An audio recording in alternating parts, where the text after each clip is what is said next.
안녕하세요. 저는 귀한 늦둥이 딸을 둔 엄마입니다.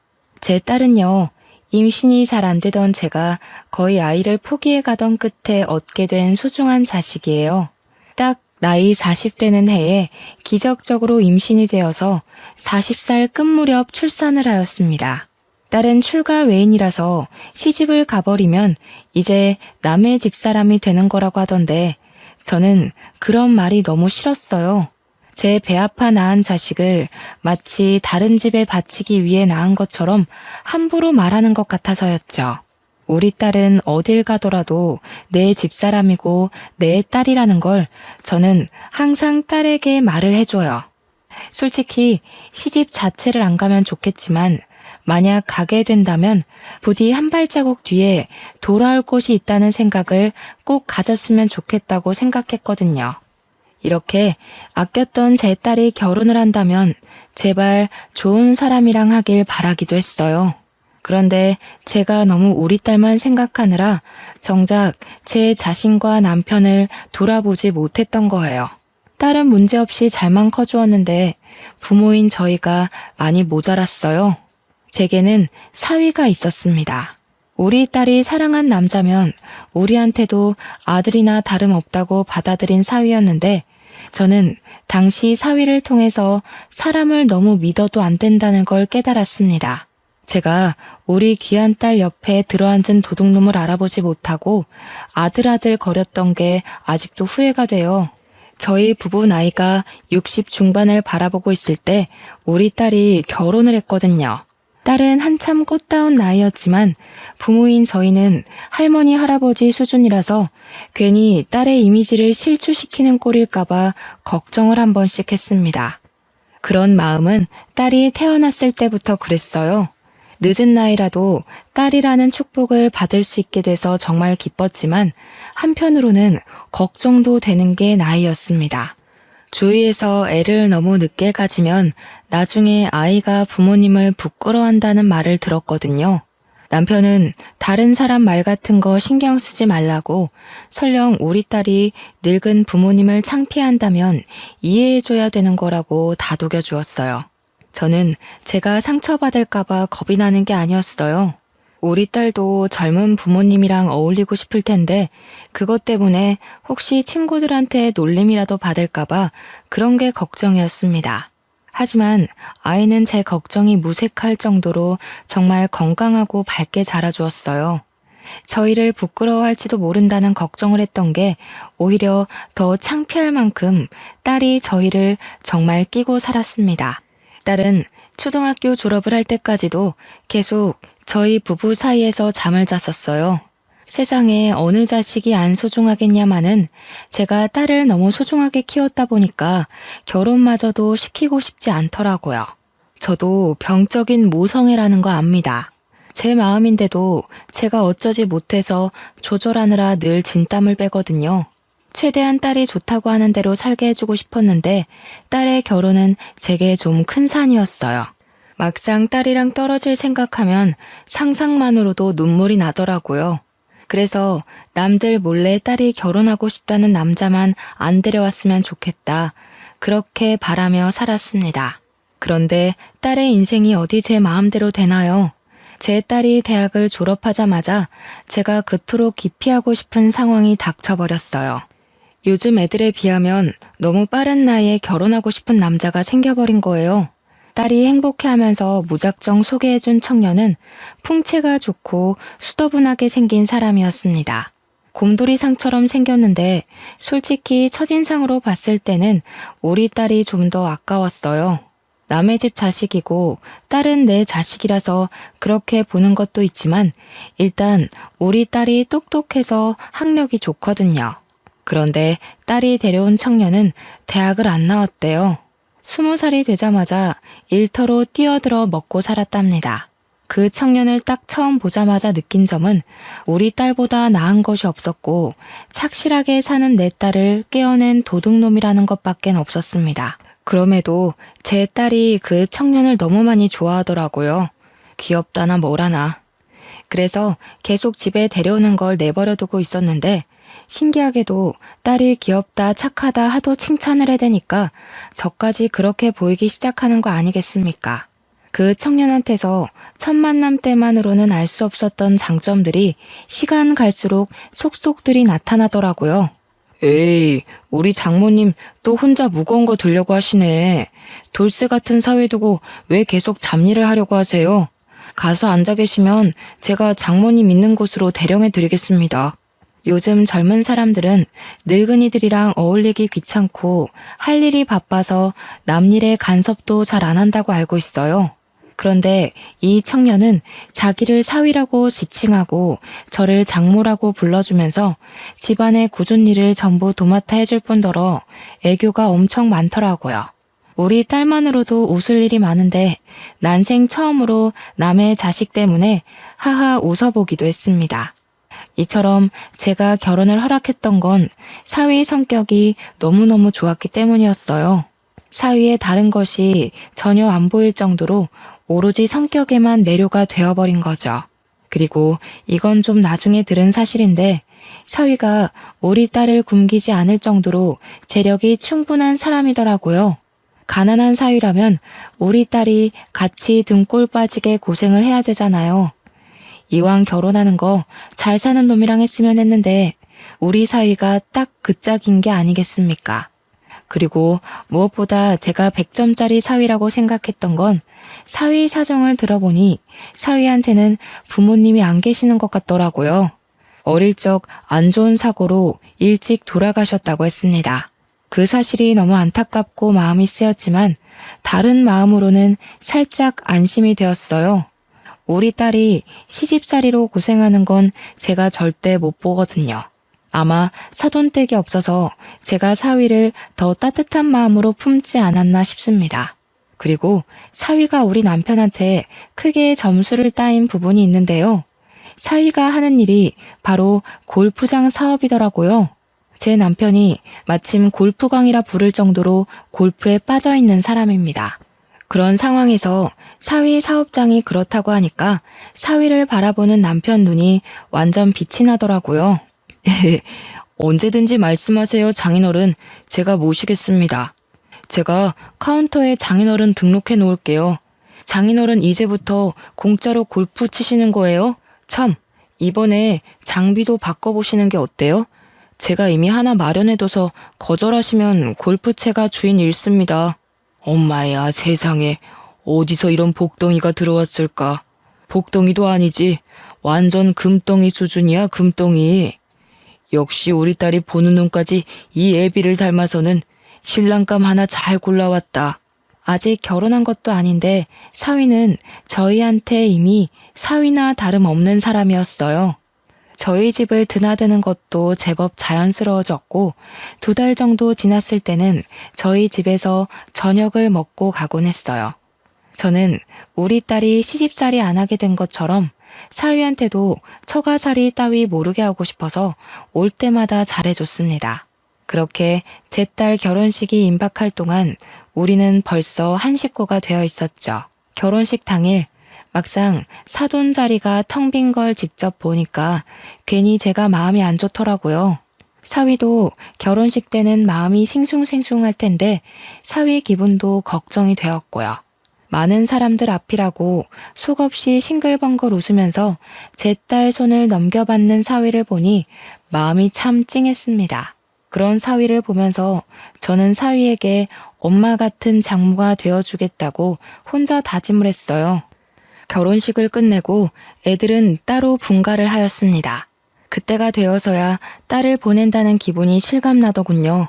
그렇다 하더라도 애들이 우리 집을 자기 집처럼 자주 찾아줘서 생각보다 쓸쓸하진 않더라고요. 사위가 좋은 사람인 걸 알고 있다 보니까 딸을 보낸 게 안심도 되었고요. 그런데요, 한 6개월 정도 지났을 때쯤이었어요. 딸이랑 사위랑 같이 저녁 식사를 하고 있는데 갑자기 애들이 황당한 소리를 하더라고요. 뜬금없이 합가를 하겠다고 하는 거 아니겠습니까? 들어와서 사는 거야 방이 없는 것도 아니라서 저희는 상관이 없는데 너무 갑작스러운 제안이라 좀 당황스러웠어요. 당연히 저는 좋았죠. 우리야 딸을 매일 볼 수 있으니까요.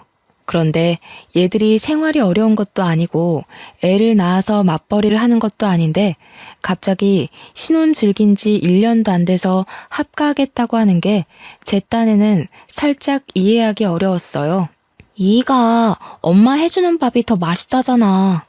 결혼 전부터 우리 집에서 밥 먹고 다니더니 완전 엄마 손맛에 길들여졌나 봐. 나보고 처가 가서 살자고 노래를 부르더라고. 예, 사실 맞습니다, 장모님. 제가 아주 지선이 못 살게 굴었어요. 지선이가 해주는 밥도 맛있긴 한데 장모님만큼은 아니더라고요. 자기 전에 장모님 해주는 시원한 국물 먹고 자면 다음날 아침까지도 개운하던데 그걸 못 잊겠기에 처가 가서 살자고 제가 졸랐어요. 듣자 하니 합가 제안은 사위가 먼저 언급한 듯 했습니다. 그 사실도 제게는 의외였어요. 다른 집은 어떤지 몰라서 잘 모르겠는데 보통 사위가 이렇게 먼저 합가를 하자고 하기도 하나요? 그전까지는 그저 사위의 이런 서글서글함이 좋기만 했으나 합가하고 싶은 이유가 겨우 제 손맛 때문이라는 게 왠지 제 기분을 찝찝하게 만들었습니다. 제가 글로만 쓰다 보니까 다들 저의 감정 변화가 너무 갑작스러워서 이해하기 어려우실 거예요. 그냥 제 기준에선 애들의 합가 이유가 납득이 잘 안 되었기 때문이에요. 물론 제가 좀 예민한 것일 수도 있죠. 하지만 먼저 말씀드리자면 이런 저의 촉은 훗날 어떤 불길을 암시하는 느낌이었다는 겁니다. 일단 저는 합가를 허락했어요.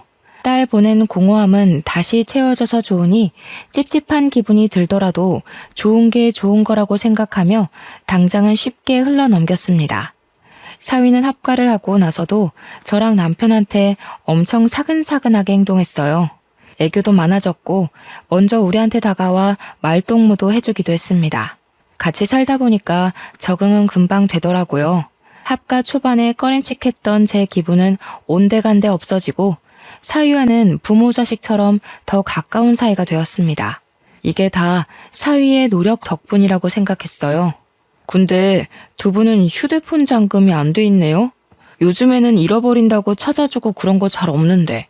야근 사람들도 훨씬 많아졌어요. 그러다 큰일 생기면 어쩌시려고요. 그래? 아이고, 근데 그런 거 다 귀찮아. 늙은 사람 휴대폰이라서 잃어버려도 볼 거 하나도 없는데 뭘. 전화기가 비싼 것도 아니고 골동품 쥐어봤자 자기들만 손해지. 장인어른 너무 안일하시다.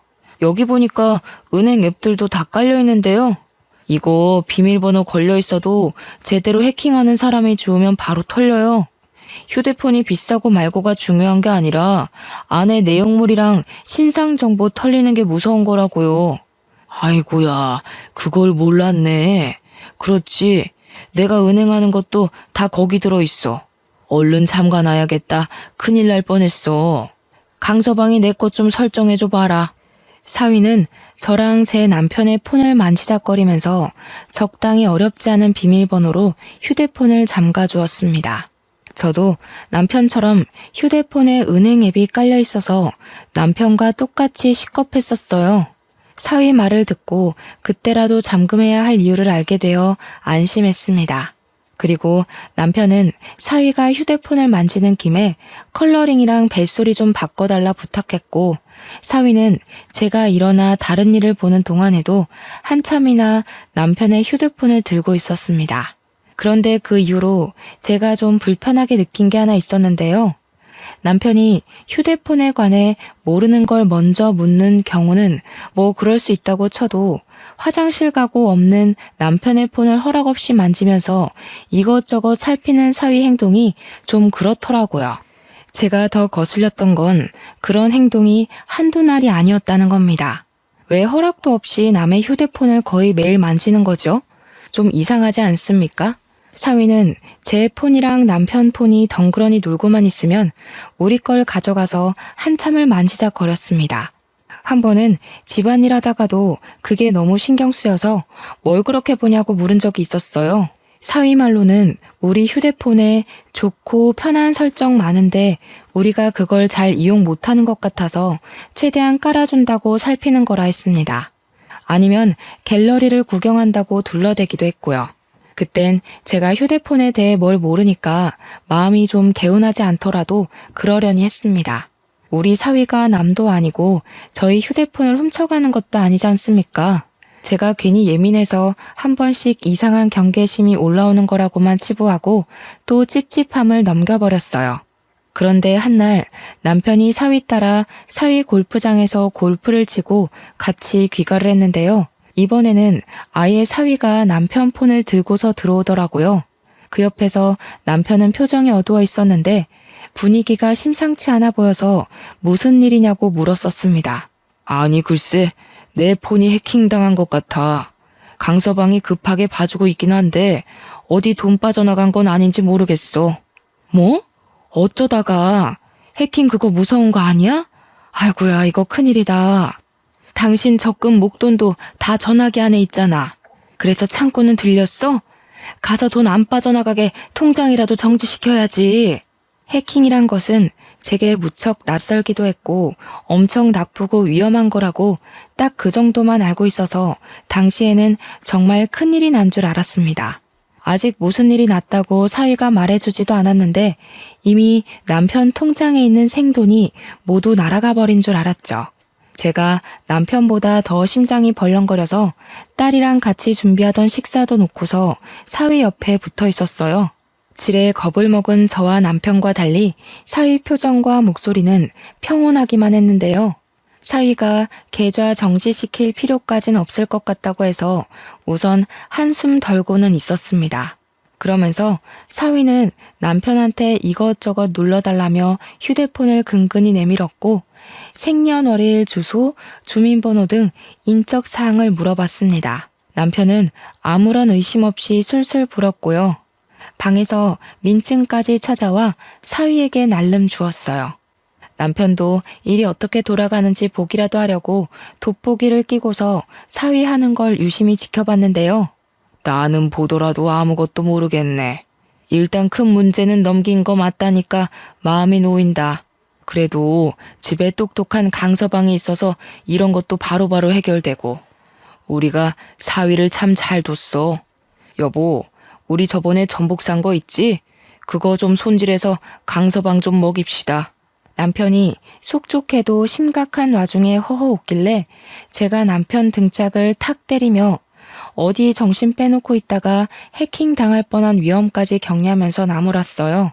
뒤늦게 남편한테 쓴소리 좀 할 수 있었던 건 사위 덕분에 그나마 불안을 내려놓은 후였기 때문이에요. 저와 남편이 투닥거리는 사이에 사위는 뭔가를 끝냈는지 남편에게 폰을 돌려줬는데요. 완벽하게 처리가 잘 된 줄 알았더니 사위가 뒤이어 하는 말에 우리는 다시 불안감을 떠안아야 했습니다. 급한 불은 껐는데 이런 게 한 번에 해결되는 건 아니고요. 며칠 주기로 계속 확인해야 되는 거라서요.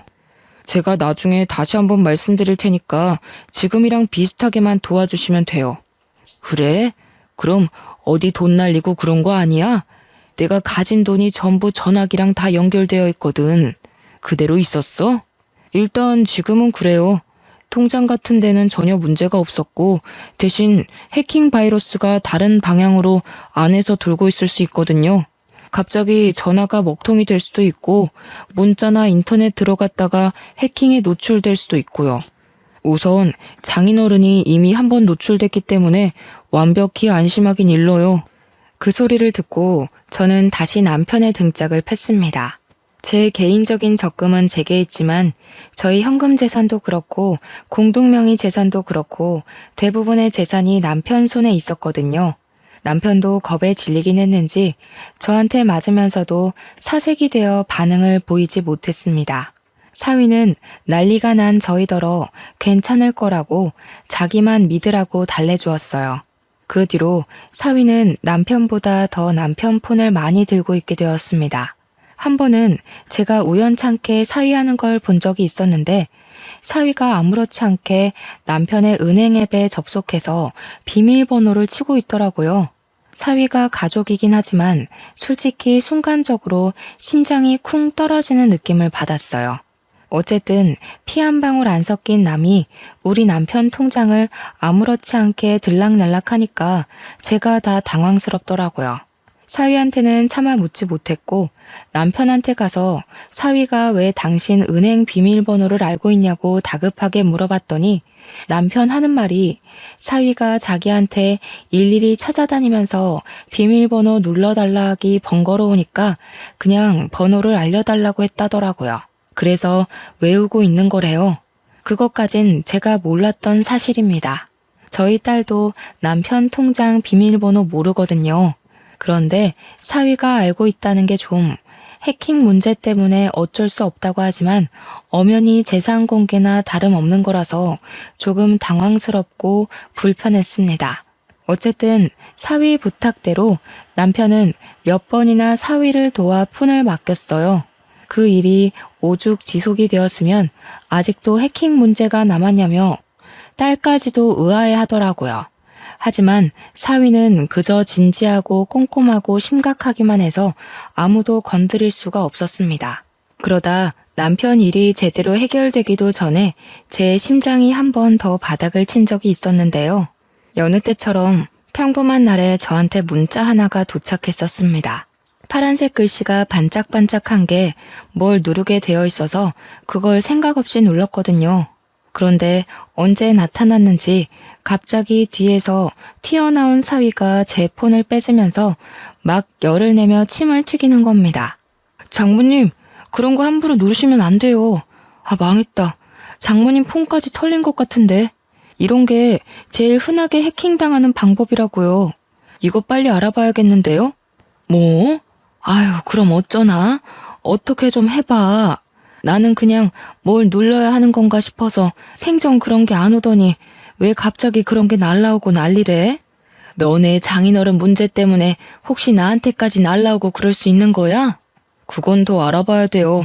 아마 그랬을 수도 있고요. 아니면 요즘 이런 수법은 흔해서 막 뿌리는 방법이거든요. 잘 아는 사람들은 이미 의심부터 해서 웬만하면 안 누르는데 장모님은 모르셨으니까 어쩔 수 없죠. 남편을 나무랐던 게 고작 한 달 전일 때였는데 그걸 한심하게 봤던 제가 똑같은 짓거리를 저질러버린 셈이라 무척 당황스러웠습니다. 또 남편일 때보다 훨씬 큰 두려움도 다가왔죠. 제가 남편보다는 돈을 적게 안고 있는 편이었지만 저 또한 적은 돈은 아니었거든요. 그 돈이 다 날아갈까봐 그저 사위를 믿고 사위가 시키는 대로 다 해주었어요. 당연히 저도 민증까지 가져와서 사위한테 고스란히 바쳤죠. 남편 입장이 되어보니까 남편처럼 속수무책으로 사위한테 모든 걸 대령할 수밖에 없더라고요. 잘 알지도 못하는 해킹이란 구덩이에 빠지니까 제게 동아줄을 던져주는 사위의 도움만이 살 길이라 생각이 들었습니다. 그게 썩은 동아줄인지 가시 박힌 동아줄인지 그런 것도 판가름할 정신이 없이요. 남편이 폰에 대해 잘 모르는 만큼 저도 기계는 전혀 다룰 줄 몰라서 사위가 제게 폰을 보여줄 때만 들여다보곤 했습니다. 제 것도 남편 것처럼 며칠이 걸렸어요. 저는 남편처럼 밖을 쏘다니는 사람이 아니기 때문에 집에만 있었는데 그래서 사위도 제 곁에서만 폰을 만졌습니다. 어떤 날엔 한참 사위 맞은편에서 자리를 지키고 앉아 있는데 때마침 세탁기가 다 된 소리가 났어요. 그 바람에 잠깐 자리에서 일어났다가 일어난 김에 사위가 누르고 있는 화면을 보게 되었습니다. 무슨 비대면 실명 인증 절차? 이해하긴 어렵지만 의문스러운 문구가 적혀 있는 겁니다. 역시 옛날 사람인 제가 빠르게 알아차리기엔 어려운 용어라서 그대로 세탁실에 갔고 잠깐만 있다가 다시 사위가 있는 곳으로 돌아왔습니다. 그러면서 또 사위가 뭘 하고 있나 화면을 슬쩍 보았죠. 이젠 화면에 모바일 신용대출 신청서라 적힌 글자가 있더라고요. 대출 신청서? 그 정도는 저도 알아들을 수 있는 말이었습니다. 대출한다는 거잖아요. 그런데 대출이랑 해킹은 관련이 없지 않습니까?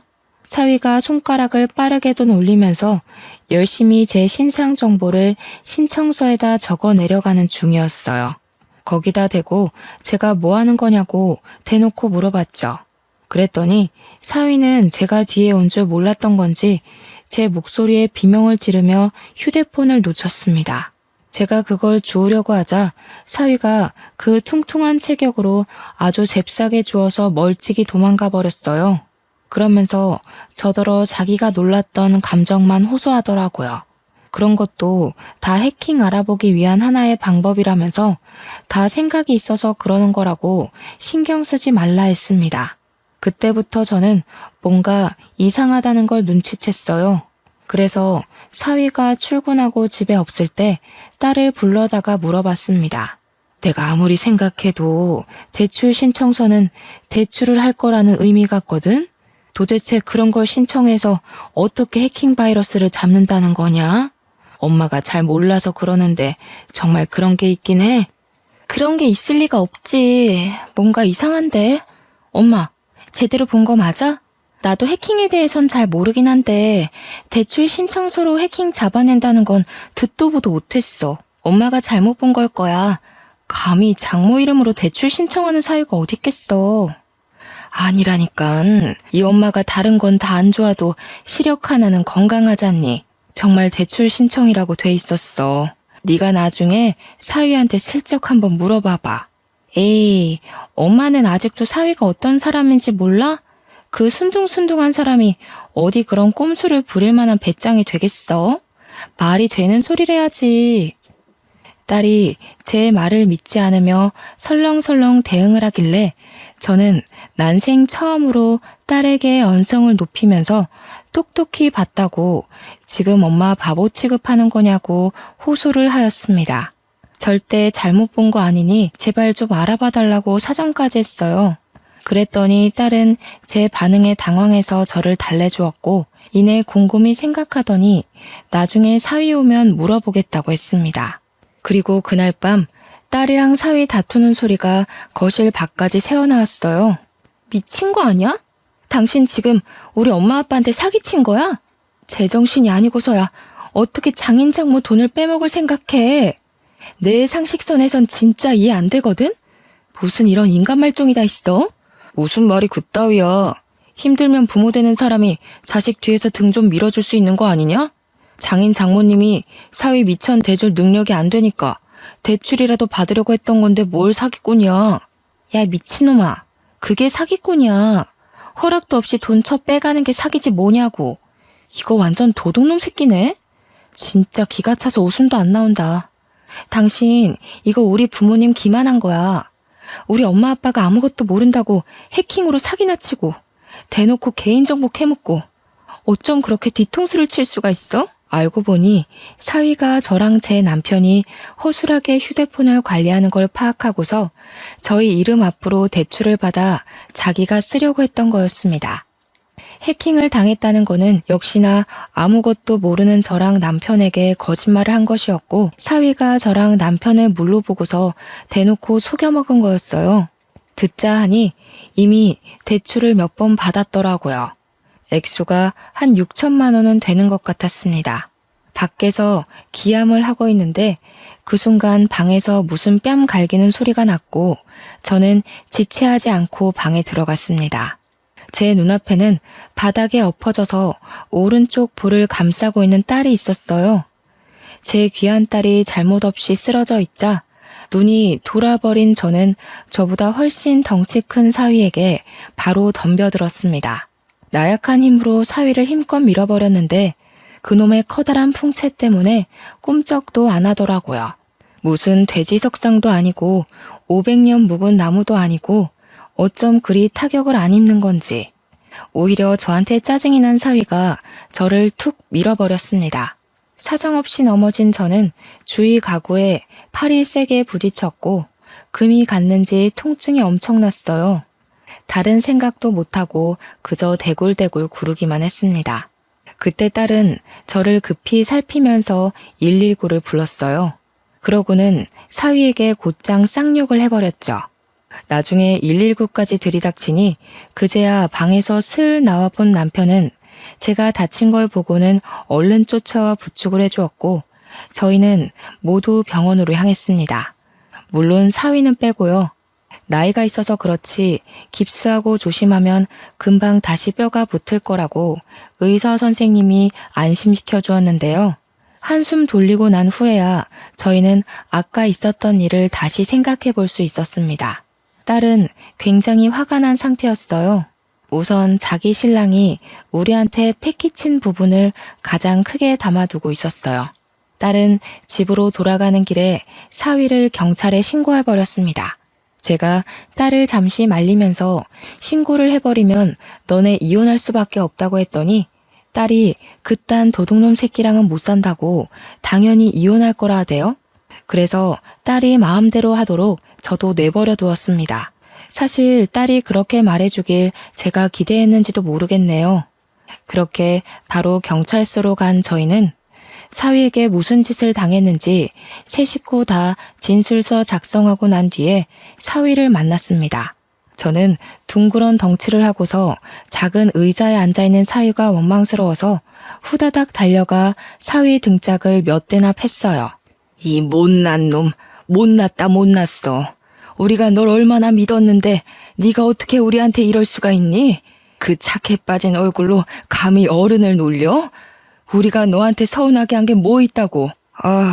이렇게 눈치 없고 답답하게 구시니까 제가 사기라도 칠 수밖에 없었던 거예요. 다른 집 처가들은 사위한테 용돈도 몇백씩 주고 그런다는데 장모님은 옥돈도 많으시면서 저한테 한 푼도 안 주셨잖아요.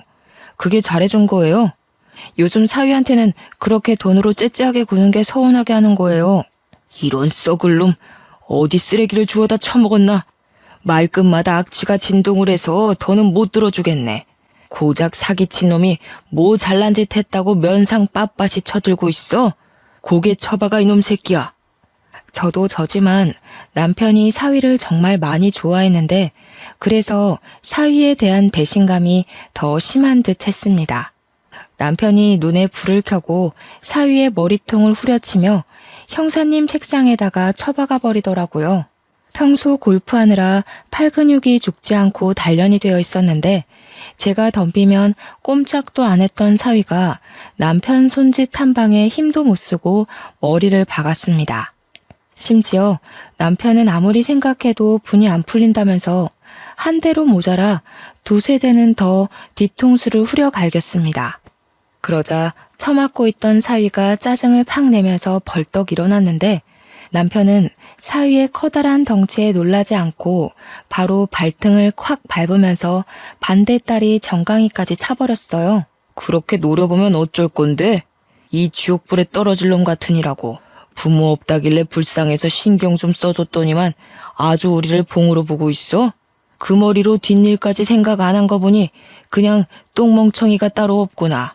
경찰 선생님들 말 들어보니까 자네가 친히 남겨준 내역들이 다 증거가 된다더라. 무슨 말인지 알아? 네가 네 발목 잡은 거라고 이 개놈 자식아.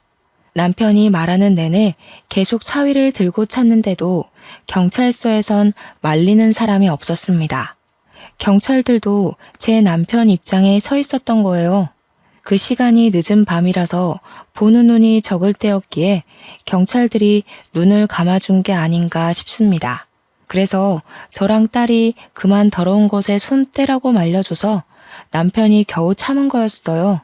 남편한테 처맞느라 소리도 제대로 못 내던 사위는 갑자기 일어나서 우리 남편을 폭행죄로 고소하겠다고 연병을 부리기 시작했는데요. 그러니 이번에는 우리 딸이 들고 있던 휴대폰 껍데기로 싸다고를 때렸고 그 젤리 같은 껍데기가 사위의 찰진 살을 몇 대나 더 내리쳤습니다. 나도 당신 쳤으니까 어디 나까지 고소해봐. 누가 이기나 제대로 따져보자고. 무식하게 덩치만 커가지고 귀엽다 해주니까 자기가 남들 눈에도 귀여워 보이는 줄 아나 봐? 콩깍지 씬 내 눈에만 그랬던 거지. 솔직히 나도 너 처음 봤을 때 냄새나게 생겨서 별로였어. 고작 봐줄 게 성격 하나였는데 그게 망가지니까 사람 정말 구려지네. 이것들이 다들 정신 나갔나? 이런 식으로 나오면 나도 온갖 인맥 다 끌어다가 당신들 깜빵 보낼 거야. 깜빵 보내는 거 솔직히 다 인맥발인 거 알지? 나한테 이따위로 군 거 나중에 피눈물 흘리면서 질질 짜고 싶지 않으면 당장 무릎 꿇고 사과해. 특히 니년부터 대가리 쳐 숙여. 하염없이 자그마한 저희들이 설치는 건 경찰이 눈을 감아줬는데 사위가 우리 딸에게 손을 들자 앞에 있던 형사가 벌떡 일어나서 사위 뒷덜미를 잡아 앉히더라고요. 경찰이 사위한테 닥치고 앉으라 하면서 사기친 게 뭐 자랑이라고 고소고소거리냐고 딱딱한 파일로 사위의 머리통을 몇 번이나 내리쳤습니다. 참, 그리고 이건 조사 과정에서 알게 된 건데요. 사위 부모님이 돌아가신 게 단순 사고인 줄만 알았더니 그게 아니더라고요. 두 분 다 극단적인 선택을 한 거였고 또 사돈 형제들 집안에는 감옥에 갔다 온 범죄자도 있다고 했습니다. 그건 사위가 숨겼던지라 딸도 전혀 몰랐던 사실이라고 합니다. 올바르지 않은 집안에서 자란 사위가 정상적이고 바르게 크는 건 좀 어려웠겠네요. 그러니 지금도 남의 등 처먹는 짓 하면서 살고 있는 거겠죠. 심지어 사위 건 줄 알았던 사위 골프장 있지 않습니까? 그것도 다 사기친 거였더라고요. 사실은 사위께 아니라 사위랑 같이 사람들 등쳐먹는 짓 하는 양아치 동네 형이라 하대요. 저희한테 써먹은 수법처럼 나이 많은 사람들이 잘 모르는 휴대폰을 가지고 청산유수 말솜씨를 부려 등쳐먹고 돈 모아서 골프장을 유지하는 것 같았습니다. 우리 딸은 조사하면 할수록 사위가 자기한테 의도적으로 접근해서 일부러 성격 좋은 척 연기를 했던 거란 걸 알게 되었어요. 그러니 딸이 이거 완전 사기 결혼 아니냐고 머리 끝까지 화가 나서 사위를 한 대 더 쳤고 바로 사위에게 이혼 소송 및 사기죄로 고발을 해버렸습니다. 당연히 사위가 저희 몰래 빼간 돈 6천만 원도 정당하게 청구 요청에 받아낼 수 있었어요. 사위 때문에 다친 팔도 진단서만 제출하면 그에 대한 벌금을 물 수 있다고도 했습니다. 순식간에 모든 걸 잃게 된 사위는 뭔가 잘못 돌아간다는 걸 느낀 건지 그제야 저희 앞에 무릎을 꿇으며 급하게 사정하기 시작했습니다. 잠깐만요. 진정 좀들 하세요. 집안 문제를 왜 이렇게까지 끌고 가는데 우리끼리 대화로 잘 풀 수 있는 거잖아요. 6천만 원 그거 돌려드릴게요. 골프장이 제게 아니긴 해도 6천만 원은 빼내올 수 있어요. 그러니까 우리 서로 소송까진 가지 맙시다. 그래도 살아온 정이 있잖아요. 장인어른, 장모님, 저 아들 같다고 좋아해 주셨잖아요. 세상에 어떤 부모가 아들을 고소해. 아들 같은 소리 하네.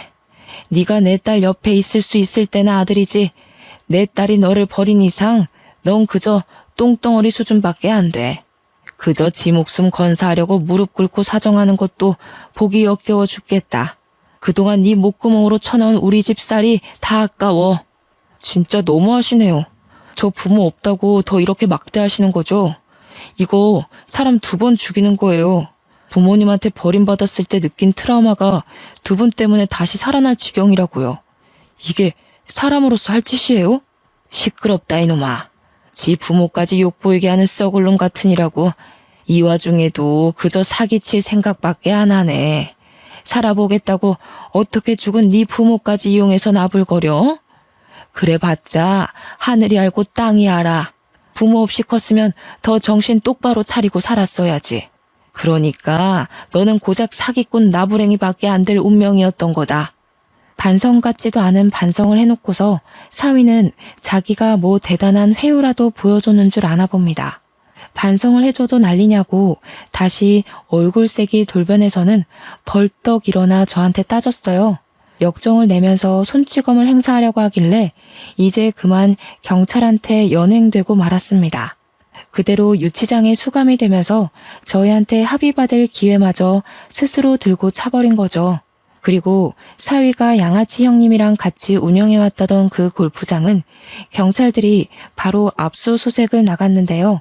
세상이나 글쎄 그 골프장이 다른 골프장처럼 멀쩡한 곳은 아니더라고요. 법에 위반되는 불법적인 수단 등이 많았다고 했고 거기 신규 아르바이트생 말고 정직원으로 일하는 사람들은 조사를 들어가야 될 정도로 수상한 사람들이 많아서 다 잡혀갔다고 합니다. 당연히 골프장은 잠정적으로 운영 정지시켰고요. 무슨 깡패들 현금 세탁하는 곳으로 이용되고 있다고 했었나? 저는 경찰한테 자세히 전해 들어도 뭐 아는 게 없으니 그저 사위가 아주 못된 놈이었다는 것만 기억하고 있어요.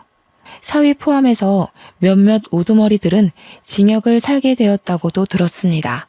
살면서 깡패를 만나게 되는 일도 드문데 깡패 같은 놈이 우리 사위로 왔다 갔으니 어디 쪽팔려서 이런 얘기를 할 수나 있을지 모르겠네요. 아무리 우리가 늙어서 세상 물정 잘 모른다고 하지만 우리 같은 노인네들도 한 시대에서 청춘을 보내온 사람들입니다. 우리가 젊었을 그 당시에도 마찬가지로 그때의 노인네들은 아무것도 몰랐어요. 그렇다고 사위처럼 젊은 나이 믿고 노인네들한테 사기치는 짓은 안 했다는 거예요. 사기는 그냥 사기일 뿐이에요. 어떤 변명이 붙어도 그건 말 그대로 변명일 뿐이라고 생각합니다. 사기치는데 젊고 늙고가 어딨겠습니까? 젊으면 한 번쯤 사기쳐 볼 수도 있고 늙으면 한 번쯤 사기당해 볼 수도 있고 이런 건 말이 안 되죠. 똑같은 인간인데 같은 땅덩어리에서 같은 목숨을 갖고 사는 사람이 그러면 안 되는 겁니다. 도대체 어떤 마음으로 살아야 사위처럼 결혼까지 해서 돈을 빼올 생각을 하는지 그건 아직도 이해하기 어렵고 잘 모르겠네요. 어쨌든 제 딸은 다행히도 이혼을 했다고 해서 그리 큰 타격을 받은 건 아니지 싶었어요. 친구들이랑 통화하면서 매일 밤 사위 욕을 하는 걸 들었거든요. 만약 재기할 수 없을 만큼 큰 상실감을 얻고 무너졌다면 훗날 이런 이혼 사실이 딸 인생의 트라우마로 남을 만큼 큰일이었다면 저렇게 다른 사람에게 쉽게 얘기하진 않지 않았을까 조심스레 생각해봅니다. 가끔씩 딸이 저랑 남편한테도 사위 욕을 하면서 정신 빠진 놈 데려와서 미안하다고 사과를 해줍니다. 이제는 만약 결혼 상대가 또 생긴다면 부부되는 기념으로 서로 같이 경찰서에서 명확하게 신원조회나 범죄 조회를 하고 난 뒤에야 결혼하겠다고까지 했어요. 우리 딸이 씩씩하게 마음을 정리한 것 같아서 저와 남편은 많이 안심했습니다. 당분간 딸은 자기 삶에 집중하고 싶다면서 소개팅이 들어오면 한 3년은 거절할 거래요. 그러면서 하는 말이 사실 결혼을 해보니까 좀 피곤하고 재미없더라면서 다시 솔로가 된 기분을 실컷 만끽하고 싶다네요. 저희야 뭐 딸의 의사를 존중해주니까 그저 딸이 웃을 수 있다는 것만으로도 더 바랄 게 없습니다. 그런데 한편으로는 정말 괜찮은 사위가 있다면 진짜 내 식구 잘 살아볼 수 있었을 텐데 하는 아쉬움은 있어요. 그 사기꾼이 아쉽다는 게 아니라 그냥 사위의 존재가 있더라도 딸이 저희에게서 멀어지는 게 아니란 걸 느껴서 그런지 북적거렸던 분위기가 한 번씩 그립긴 하더라고요. 그렇다고 딸이 섣부르게 사윗감을 데려오는 건 또 안 바라네요. 참 욕심도 많죠? 어쨌거나 여러분들도 늘 스스로를 위해 너무 풀어지지 마시고 한 번씩 주의를 경계해보는 것도 나쁘지 않을 것 같아요. 이 사기꾼들도 만만한 사람한테 잘 들러붙더라고요. 우리 서로 조심해서 나쁠 것 없지 않습니까? 그럼 항상 좋은 일만 있으시고 몸 건강하시길 바라면서 저는 이만 쓰도록 하겠습니다. 감사합니다.